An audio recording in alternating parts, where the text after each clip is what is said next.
Tinatanong nila sa akin guys kung naniniwala daw ako sa second chance. Ang sa akin naman, depende naman yun sa asukal na nilagay mo sa kape. Tapos, pag tulog na yung bata, tsaka ka na lumabas. Kasi hindi mo naman malalaman na mabaho yung kanal pag mo yung manok na bagong luto eh.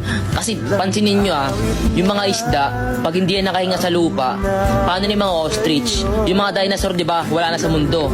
Pati ba naman yung mga platypus na bagong usbong pa lang gusto nyo nang kunin. Mali rin na bigyan mo ng sapatos yung tao tapos hindi mo alam yung size ng paa niya kasi yung unan nga hindi mo nga maamoy, hindi mo malaba. Kasi sabihin mo bibigyan kita ng helmet kahit wala ka namang paa.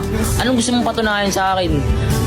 Na hindi ako nagugas ng plato, na hindi ako marunong magugas ng pinggan. Wala kang ligo. Aanihin mo yung electric pan kung wala kang saksakan, di ba?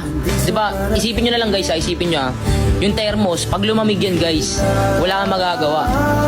Yung mga kutsyon, yung mga kumot, pag dinalabhan yan, mga kami putsak yan. Tsaka mag-aral kayo ng mabuti hanggat nandiyan pa yung mga pusa nyo kasi